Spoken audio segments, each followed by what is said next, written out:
हेम city मॉन्टेसी school जो किसी एक महत्वाकांक्षा से कम नहीं है, उसके लिए मैं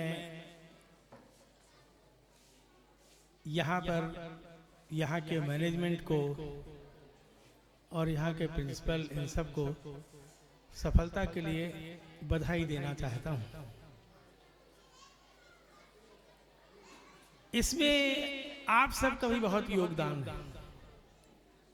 आज मुझे ये बड़ी खुशी हो रही है कि यहाँ के इन बच्चों के लिए, उनकी हौसला अफजाई के लिए मुझे आपने बुलाया है। और यहाँ आने के बाद मुझे तो कुछ ऐसा लगने लगा जैसे कि मैं भी आपके बीच में आप ही की तरह पार्टिसिपेट कर रहा हूँ। आज का ये दिन 25 फरवरी, आपको ये पता है कि आज के ठीक 3 दिन बाद यानी 28 फरवरी हमारे पूरे देश के लिए बड़ा महत्वपूर्ण दिन है। आप बता सकते हैं क्यों? बच्चों जरा बताओ। 28 फरवरी हमारे पूरे देश के लिए क्यों बहुत जरूरी है? किस बात के लिए जाना जाता है? कोई बता सकता है? बताओ। अरे अरे अरे देखो, तुम लोग जान लो।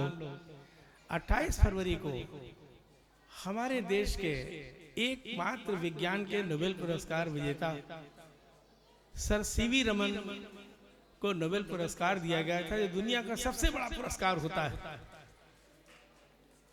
सर सीवी रमन आपकी तरह जब बच्चे थे तो समुद्र के किनारे बैठे रहा करते थे और उसके अंदर जो नीलापन आता था, उसके नीले पानी के ऊपर वो हमेशा सोचते रहते थे। और उसके सोचने का नतीजा ये हुआ, और वो इतने इंटेलिजेंट थे कि अंग्रेजी जमाने में वो आईसीएस बने। आईसीएस बहुत कम लोग हो पाते थे, भारतीयों में तो होते ही नहीं थे। और उसके बाद उन्होंने आईसीएस की नौकरी को लात मार दिया और उसके बाद विज्ञान के अन्वेषण में लग गए। ये 28 फरवरी हमारे देश का नेशनल साइंस डे कहलाता है, राष्ट्रीय विज्ञान दिवस। और इसी 25 फरवरी के ठीक 3 दिन पहले, यानी तारीख तो वही है मगर जरा महीना अलग है, वो था 22 दिसंबर, जब हमारे देश के सबसे बड़े गणितज्ञ जिन्होंने दुनिया को आज तक आश्चर्य में डाल रखा था, वो थे श्रीनिवास रामानुजन। उनके बनाए हुए सिद्धांतों पर शायद पूरी दुनिया आज तक उनके जाने के बाद एक अक्षर भी उसको बढ़ा नहीं पाई। 100 साल से ज्यादा गुजर गए। आप लोगों को भी ऐसे ही उत्साहित होना चाहिए। आज आपका देश दुनिया का वो चौथा देश है जिसने चंद्रमा के उस जगह को सबसे पहले देखा जो इसके पहले कभी कोई नहीं देख पाया था।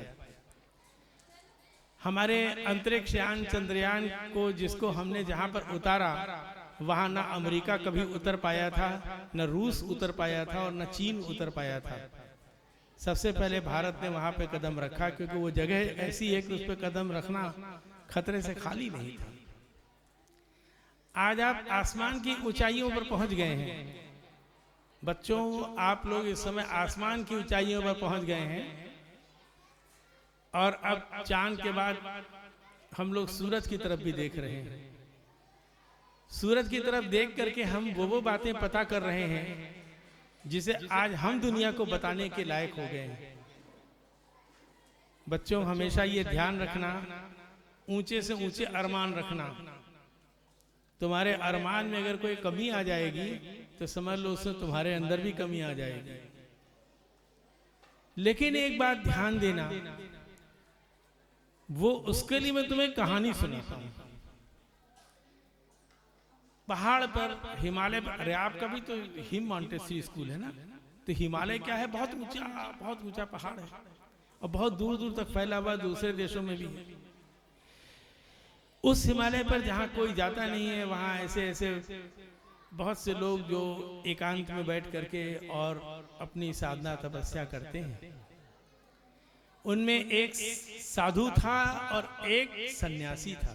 दोनों में अंतर होता है, लेकिन दोनों दोस्त थे। एक का कहना होता है कि हमें दुनिया में नेक काम करने चाहिए, दूसरों की मदद करनी चाहिए और दूसरों की के दुख को, उसकी तकलीफों को समझना चाहिए। और सन्यासी कहता है कि हमें दुनिया से क्या मतलब, हम तो अकेले में बैठे हुए हैं, हम अपना काम करेंगे। दोनों के सोचने के तरीके अलग अलग हैं, लेकिन दोनों दोस्त थे और एक ही कुटिया में रहते थे। एक बार वो दोनों साथ साथ कभी पहाड़ के ऊपर अपनी कुटिया के लिए चढ़ रहे थे, शाम हो रही थी। तब तक में एक बहुत बड़ा थंडर स्टॉर्म आया, बहुत बड़ा थंडर स्टॉर्म, जिसको बर्दाश्त करना हम लोगों के लिए तो मुश्किल है, लेकिन चूंकि वो लोग पहाड़ों पर रहते थे तो वो इसको कर सकते थे। तब तक में एक पेड़ गिरा और उस पेड़ के गिरने से बर्फ के अंदर एक आदमी जो है वो पूरा धंस गया और वो तकलीफ से चिल्ला रहा था। कोई सुनने वाला वहां होता नहीं है और बहुत तकलीफ में वो पड़ा हुआ था। साधु ने कहा नहीं, हमें उसकी सहायता करना चाहिए, उसकी जान बचानी चाहिए। तो सन्यासी ने कहा जब आज उसके ऊपर कुदरत ने अगर एक इतनी बड़ी, अगर कुदरत ने चाहा है तभी उसको ऐसी मार पड़ी है, तो हम उसकी मदद करेंगे तो कुदरत के बनाए हुए कानून में हम एक दखल डाल देंगे। ये तो ठीक नहीं है, वो जैसा है उसको वैसे ही रहने दो। मगर साधु ने कहा मेरा मन नहीं मान रहा है कि मैं उसकी मदद ना करूं। फिर दोनों में आपस में लड़ाई हो गई और सन्यासी ने कहा मैं तो जा रहा हूं कुटिया में, तुम जाओ, जिसकी मदद करना हो करते रहो। फिर उस साधु ने किसी तरीके से उस आदमी को बर्फ के अंदर से निकाला जो तकलीफ में पड़ा था, उसको अपने कंधे पर रखा और बड़े धीरे धीरे पैर रखता हुआ वो पहाड़ियों पर चढ़ने लगा। उसको पहुंचते पहुंचते थोड़ी सी रात सी हो गई थी। जब वो वहां कुटिया में गया तो उसने सोचा कि यहाँ तो सन्यासी ने पहले यहाँ दीपक उपक जला दिया होगा, मगर वहां अंधेरा था। अंधेरे में ही किसी तरह दरवाजा टटोल के उसने जब खोला और अंदर गया तो खटिया पे उसको लिटाया जिसको तकलीफ थी, जो बेहोश था, लेकिन उसका पैर कहीं लड़खड़ाया। तो जब उसने दीपक जलाया तो देखा कि वो सन्यासी था जो वहीं मरा पड़ा था। आप लोग पूछिए ऐसा क्यों हुआ? ऐसा इसलिए हुआ कि सन्यासी इतने बड़े थंडर स्टॉर्म को बर्दाश्त नहीं कर पाया। उसको बर्दाश्त करने के लिए उसको गर्मी की जरूरत थी।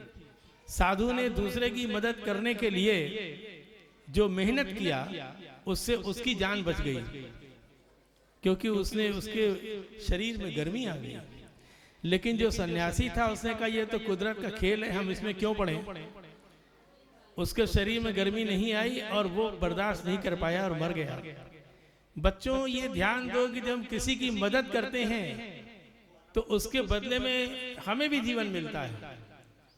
जब हम किसी की मदद करेंगे तो उसके बदले में हमको जरूर जरूर कहीं ना कहीं कोई मददगार मिलेगा, खुशी मिलेगी।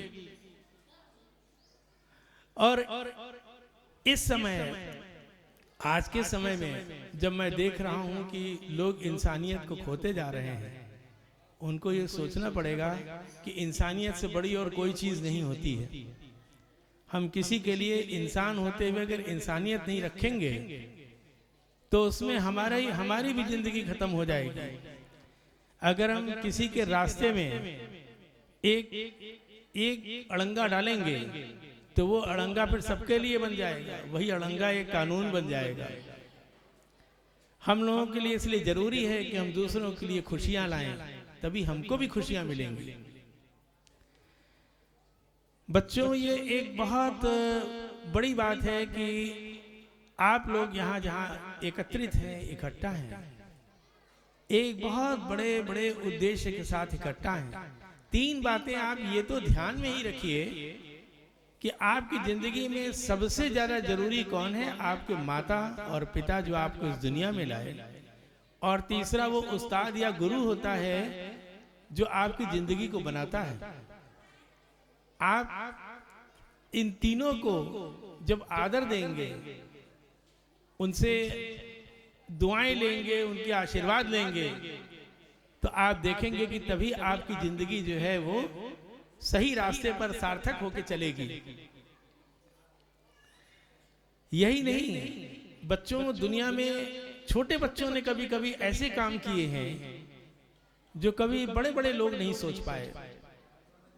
मैं अभी नजमाई से बात कर रहा था, मुझे भी याद आई कि एक सबसे बड़े गणितज्ञ थे जिन्होंने उस समय में एक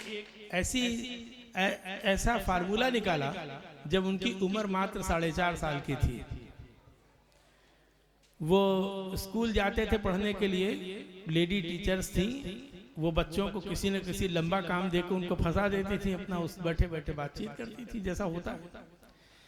तो एक टीचर ने कहा बच्चों, एक में 2 जोड़ो, 2 में 3 जोड़ो, 3 में 4 जोड़ो, इस तरह 100 जोड़ डालो। और उनको ये पता था कि ये करने बच्चों को घंटे भर लगेगा, सब बैठ के जोड़ते रहेंगे। मगर एक बच्चे ने तुरंत हाथ खड़ा किया, उसने जवाब बता दिया। तो बोली, अरे तुमने कैसे बता दिया, तुमने किसकी नकल की? कहा साहब मेरी कोई नकल कर सकता है, सबसे पहले तो मैंने ही बताया है, ये तुमने कहां से उतार लिया? कहीं से नहीं। उस बच्चे ने क्या चालाकी की थी कि उसने जो 100 तक की संख्या थी, 0 के नीचे 1 लिखा, 1 के नीचे 2 लिखा, लास्ट में जाते जाते यानी 98, 99, 100, ये एक उसने एक खड़ा स्तंभ बनाया। फिर उसने उलट के लिखा, 0 के आगे 100 लिखा, 99 के आगे 1 लिखा, इस तरह उसने उलट दिया। जहां 1 है, 1 के आगे 100 लिखा, 2 के आगे 1 के आगे 99 लिखा, 0 के आगे 100 लिखा, 98 के आगे 2। इस तरीके से जो पेयर बने उन सब का हर एक का योग 100 आता था। तो उसने देखा ये तो 101 है 100, उसने सीधे सीधे 2 0 बढ़ा दिया और 2 से उसको डिवाइड करके बता दिया। तब से ये जो सिद्धांत है, ये लॉ ऑफ नेचुरल नंबर्स में ये सिद्धांत है जो आज भी इंटरमीडिएट लेवल पर पढ़ाया जाता है, लेकिन इसका आविष्कारक एक 4.5 साल का बच्चा था।